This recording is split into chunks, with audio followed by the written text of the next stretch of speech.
विदिताखिलशास्त्रसुधा जलधे महितोपनिषत् कथितार्थनिधे हृदये कलये विमलं चरणं भवशङ्कर देशिकमे शरणम् करुणावरुणालय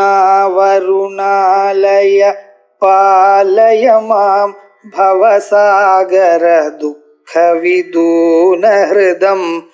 रचयाखिल दर्शन तत्त्वविदं भवशङ्कर देशिकमे शरणम्. पत्युर्गुणगण कथामृतन जपा जपा पुष्पच्छाया तव जननि विश्वा जयति सा यदग्रासीनायाः स्फटिकधृतच्छविमयी सरस्वत्यामूर्ति परिणमति माणिक्यवपुषा अविश्रान्तं पत्युर्गुणगण कथामृतन जपा அம்பாள் இடாம ஆத்துக்காரருடைய குணகணங்களை சொல்லிக் கொண்டே இருப்பாராம். பரமேஸ்வரனுடைய குணகணங்களை, அவர் பண்ணினதான லீலைகளை, மார்க்கண்டேயர உதட்ட லீல, ஆனாளத்தை குடித்த லீல, இல்ல நாலு மறுபடியும் திரும்பி திரும்பி சொல்லிட்டு இருக்கேன் சார். உங்கள்கிட்ட வேற வேண்டிய சரக்கு இல்லை சார். நான் சார் மறுபடியும் இதே தான் சொல்லிட்டு இருக்கேன், வேற ஒன்றும் நீங்க சொல்லலையே. நான் விஷ்ணு பாருங்க கட்டு கட்டா இருக்கு சார். ஒரு கிருஷ்ணனுடைய ஒரு லீலைகளை பார்த்தீங்கன்னா அது பாட்டுக்கு நிறைய இருக்கும். சின்ன குழந்தையா இருக்கிற வண்டி ஓடுறது, பூதனை கொன்னது, இப்படின்னு ஆரம்பிச்சு அதுக்கு பிரசாதம் வேற நிறைய வரும். இந்த லீலைகளுக்குன்னா ஒரு பிரசாதம் ஒண்ணும் கிடையாது. போக இதையே சொல்லிட்டு இருக்கீங்கள சிவனை பத்தி, வேற ஒன்றும் தெரியலையே உங்களுக்கு அப்படின்னு இல்ல. இந்த லீலைகள்ல விசேஷம். மகாவிஷ்ணு பண்ணின லீலைகள்லாம் லோகக்ஷேமத்துக்குன்னு அந்த சந்தர்ப்பத்துல ஏற்பட்டதான அரங்கர்களுக்கும். இந்த லீலைய பரமேஸ்வரனுடைய லீலைகள்னா இவனுக்கு தீர்காயுஷ்டத்தை கொடுக்கறதுக்காக ஒரு லீலை. விஷத்தை கொடுத்தது இவன் வாயில இருக்கு, இவனுடைய வாழ்க்கையில வரக்கூடியதான கெடுதல் போகணுங்கிறதுக்காக இவனை சுத்தப்படுத்தி இவனையே மறுபடியும் தன் வாழ்க்கையினாலேயே தான் ஆத்ம தத்துவத்தை அறிவதற்கு என்ன ஞானம் மகேஸ்வராஜிச்சே. அதற்காகத்தான் இந்த லீலைகளை சொல்றான். அந்த லீலைகளை மறுபடியும் மறுபடியும் அம்பா சொல்லிட்டே இருக்காராம். அங்கே அவித்ராந்தம் வித்தவுட் ரெஸ்ட். சில பேர் வரங்க நம்மகிட்ட இன்னைக்கு சொல்லுவா, ஒரு அரை மணி நேரம் மறுபடியும் சொல்லுவா, எனக்கு தெரியும்னு. இல்லைன்னு இன்னொரு சொல்லுங்க, நான் கேட்டு பாப்பா. இப்படியே சொல்லிட்டே இருந்தா மனக்கு எனக்கு கோபம் வராது. ஆனா என்னென்ன அது சொல்லணுங்கிற ஏன்னா சதமபி பத்தியம் வதந்தின்னு மீமாம்சா சூத்திரத்துல சாட்சியத்துல கபரஸ்வாமி பெரியவர்கள்னா 100 தரம் பத்தியமா இருந்தாலும் நல்லதா இருந்தா 100 தரம் சொல்றாங்க. அபியாசம் தோஷம் இல்லைங்க. ரெபடிஷன் சாதாரணமாக ஒரு தோஷம். ஒரு தரம் சொன்னது 2ஆவது தரம் சொன்னேன்னு வச்சுக்கணும். ஒரே கதையை டெய்லி நான் சொன்னேன்னு வச்சுக்கிறேன், இவருக்கு இது ஒண்ணுதான் தெரியும், அது நானே சொல்றேன்னு ஆத்திரையா இருக்கேன். சொல்றதா வெவ்வேறையா சொல்லணும். அப்படிதான் நீங்க சொல்றது இல்லையா, என்னன்னா என்ன பண்றது, இது வேதாந்தம் அப்படிதான் இருக்கும். ஆனா இது சொன்னதையே சொன்னாதான் அழகாக இருக்கு. புதுசா சொன்னா அது வேதாந்தம் இல்லை. ஆத்ம தத்துவமானது பழசு அனாதி அவருடையும். அதை தெரிஞ்சிருந்த மோட்சம் வர வரையும் அதை தெரிஞ்சிருந்த மறக்கணும். இந்த சாஸ்திரங்கள்லாம் ஒரு நாள் போகணும். லோக வாசனை எப்படியோ அப்படி சாஸ்திர வாசனையும் தப்பட்டேன். எது நிற்கணும்னர் எஸ்யாம் காபி சுரது காபி மமாபியவர்த்தா எஸ்யாம் குரு சரண பங்கஜனேன லட்சியம். அந்த நிலை எனக்கு வரப்படாதான் என்ன நிலையில் குருவருடைய பாதங்கள் மட்டும் தோணுமோ அவரெல்லாம் மறந்து போயிடுமோ. நம்ம மறதியும் கேட்கிறோம், பிரார்த்திக்கிறோம். தாய் தாத்தேதம் தர்மாவச்சன தாத்தினிட்ட பிரதிகளுக்கு வேதாந்தி எதுக்கு தருதுலாம் புரிஞ்சு அதுக்கப்புறம் இதெல்லாம் வேண்டாம். ஆனா புரியறதுக்கு முன்னால இதெல்லாம் பெரிய ஜபர்தஸ்தம் தான் பண்ணிட்டு இருக்காங்க. இந்த சாஸ்திரம் என்ன சாஸ்திரம் அப்படிதான். சாஸ்திரங்கள்ல ஒவ்வொன்றும் ஒவ்வொரு விதமா பிரதிக்கிறது. ஆனா சாஸ்திரங்களுடைய கடைசி அபிப்பிராயம் எல்லாம் ஆத்ம தத்துவத்தை அறியணும், நாம் நம்மையே உணரணும். அதற்காகத்தான் விசேஷமாக இருக்கு. அதற்காக அம்பாள் என்ன பண்ணிட்டு இருக்காங்க, 100 தடவை சொன்னாலும் பரவாயில்ல, கேட்கிற ஆளுக்கு சேமம் உண்டாகணும். அப்படிங்கிறதுக்காக எது நல்லதோ அதை சொல்லிட்டு இருக்கலாம். எது பரமேஸ்வரனுடைய லீலைகளை அபிப்ராந்தம் பத்து குணகத குண கண கதன கதா ஆம்ரேரகபா ஜபா புஷ்பச்சாய தவதன நிதித்வா ஜெகதிதா இப்படி சொல்லி சொல்லி பிரகிருத்தியா ரக்தாயான்னு சொல்லிட்டோம். அம்பாண்டிய உருவம் எப்படி இருக்கு? 15 சிவந்ததான சரீரம். நாக்கு எல்லாருக்கும் என்ன சார் கலர்ல இருக்கும்? அவன் கருப்பா இருந்தாலும் வெளுப்பா இருந்தாலும் நாக்கு சிவப்புன்னு. நாக்கு மேல வெளுப்பா வந்ததுன்னா அஜீரணம்னு அர்த்தம். நாக்கு எப்பவும் சிவப்பா இருக்கணும். அந்த சிவப்பான நாக்கு என்ன பண்ணிட்டு ஜபம் பண்ணி பண்ணி அது ரொம்ப சிவப்பா போயிட்டுதான். ஞாபகத்துக்கும் காயத்ரி ஜபத்தை நிறைய பண்ணினா நம்ம ஒரு அளவுக்கு பண்ணி இருக்கோங்கிறதுக்கு அடையாளம் என்ன அப்படின்னு காயத்ரி கர்மத்துல சொல்லி இருக்கு. நம்ம பாபங்கள்லாம் போய் புண்ணியம் வர அளவுக்கு நம்ம காயத்ரி பண்ணியிருக்கோம் அப்படின்னு இப்படின்னு உள்ளங்கை உள்ளங்கால சிவக்கும் நாக்கு சிவம். அதுக்காக நாளைக்கு போய் பிரச்சனை வந்துடுறது. எனக்கு சிவன் இருக்கு பாருங்க சார்.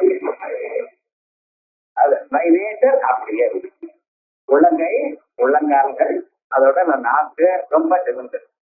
பை நேச்சர் எல்லாருக்கும் சிவப்பா தான் இருக்கும். ஆனா அது நிறைய பரமேஸ்வருடைய குணகணங்களை சொல்லி சொல்லி அது ரொம்ப சிவந்திருக்கான். அதனால ஜபா புஷ்பச்சாயா அந்த ஜபா புஷ்பம் செம்பருத்தி புஷ்பம் இருக்கு, அது எந்த கலர்ல இருக்கோ அந்த கலர் இதுதான்.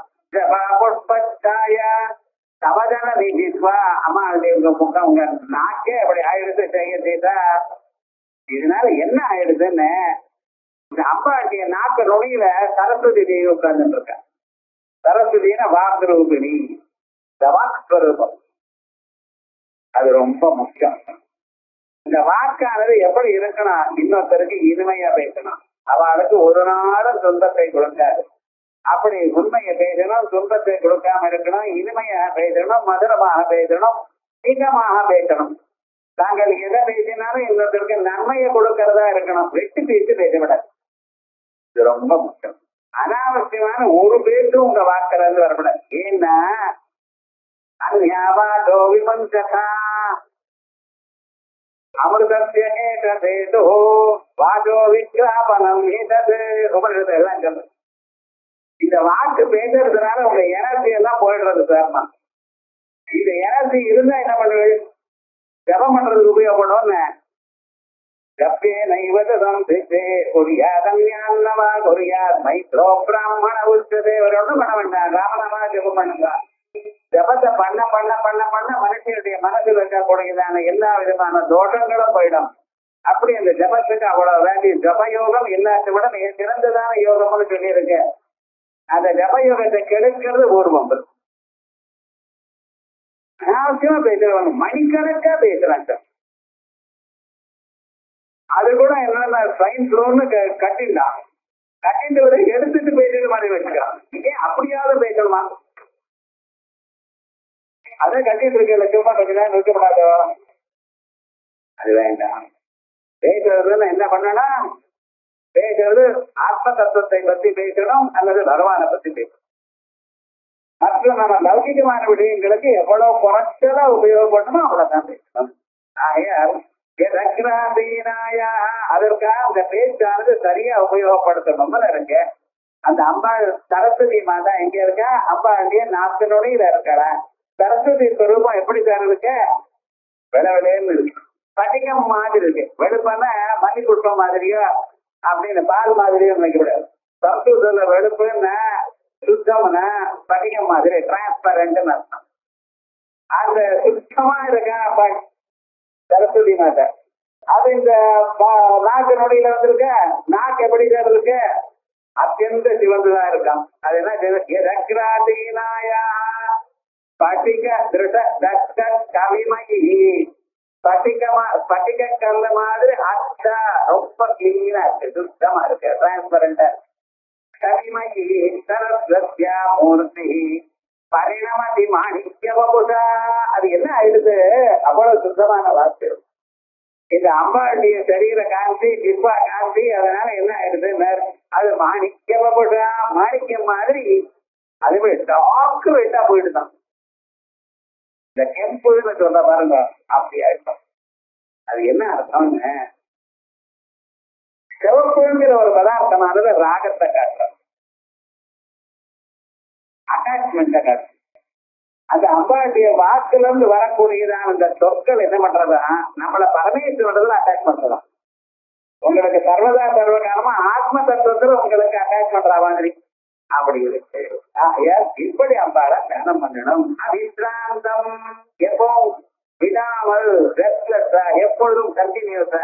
பக்திர் குணகண கதாம்ரேடனஜபா, குணகணங்களை மறுபடியும் மறுபடியும் ஜபம் பண்ணிருக்க. ஆம்ரேடிதம் திருத்தம் கொட்டந்து கோட்டனா அப்படின்னு ஆம்ரேட நம்ம திருப்பி திருப்பி சொல்றது. ஆம்ரேடன ஜபா ஜபா புட்பட்டாயா அவதன நிதித்வா ஜெயதீதா. உங்களுடைய அம்மா, உங்களுடைய நாக்கானது சிவந்து போயிருக்கு. ரக்ராசீனாயா, எதுல எந்த நுனியில சரஸ்வதி மாதா விளையாடுறாளோ, பட்டிக திருஷதளிமகி, பட்டிக கல்ல மாதிரி அத்தியந்த சுத்தமா இருக்கக்கூடியதான அம்பாளுடைய உருவமும் சரஸ்வத்யா மூர்த்தி பரிணமதி மாணிக்க வபுஷா. இதற்கு முன்னால ஒரு ஸ்லோகத்துல சரஸ்வதி மாதா அம்பாளுக்கு முன்னால என்ன பாடினான்னு சொன்னேன். மேல ஒரு ஸ்லோகத்துல விபஞ்சா காயந்தி வினித பசுவா அபதானம் பசுபதே, அந்த ஸ்லோகத்திலையும் சரஸ்வதி அம்பாளுக்கு முன்னால பாடினான்னு சொல்லணும். ஆனா இந்த ஸ்லோகத்துல அம்பாள் பாடுறதுனால சரஸ்வதிக்கு ஒரு மாறுதல் வந்துருக்கு, கொஞ்சம் வித்தியாசம். இது என்ன, இது லோகத்துல எந்த மனுஷனும் உங்களை வையாமல் உங்களுக்கு அனுசரிச்சு போறா போல இருக்கணுங்கிறதுக்கு இந்த ஸ்லோகத்துக்கு பலம் விசேஷமாக இப்படி ஒரு அழகான பலத்தை கொண்டதான ஸ்லோகம். அதுக்கு அடுத்தது